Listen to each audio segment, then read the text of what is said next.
Dollywood is a park in Pigeon Forge, Tennessee, blah blah blah, I won't waste your time. Basically, there's a huge new roller coaster coming to Dollywood, and I want to find out exactly what it is. So, a few weeks ago, Dollywood put out this teaser basically saying, take flight in 2026. I mean, they're not gonna do all this and then build like a churro stand. And to prove my point even more, at IAAPA, Mack Rides talked about a big upcoming coasters at Epic Universe, duh, but then also at Dollywood. So, we know they're gonna be getting a Mack roller coaster.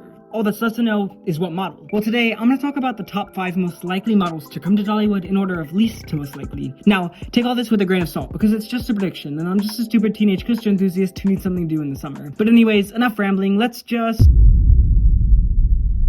When Wildwood Grove opened, I was like, they gotta build a water coaster. I mean, imagine the potential of having like this magical river that you're floating down and then a spirit or something makes it go wrong. And then I thought about it. This would be great, yes, but it's the exact opposite of taking flight. I mean, a water coaster would be cool and all one day, but I just don't think today is that day. But like I said, you never know.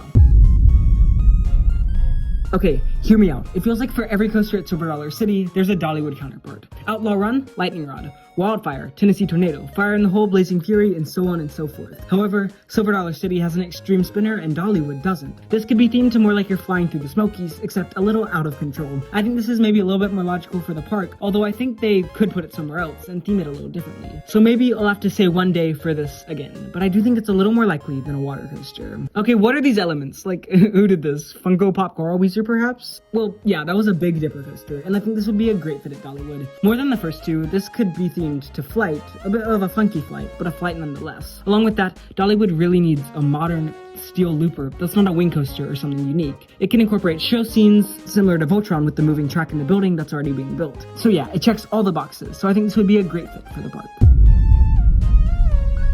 Okay, so this checks all the boxes of the Xtreme spinner, except it's a family coaster, so it would fit with Wildwood Grove much better. Again, theme it to an out-of-control flight, and we've got a winner on our hands.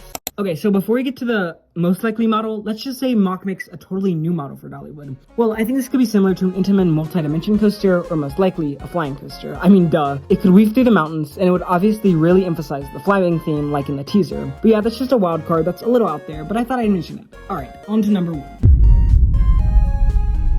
Look, I know this isn't the thing you wanted to hear, but it makes the most sense. Like, it could be mainly in the show building, but also go outside. The fact that you're under the track could emulate flying, Dollywood would go full out on theming, and it's a family coaster, so it makes sense in Wildwood Grove. Along with that, it'd fill the spinning coaster gap we talked about, and it would fill the modern dark ride gap in the park. So yeah, even if it's not the best for enthusiasts, it may just be the perfect fit for Dollywood. Alright, so that just about does it. Now, before I sign off, I want to say thank you for watching, but most importantly, thank you so much for 1,000 subscribers. It really, really means the world, and honestly, has been the goal I've been working towards ever since I started this channel a few years ago. Also, if you're not subscribed and still here, who says we can't get 2,000 subs? But anyways, thanks again for watching, and have a great day.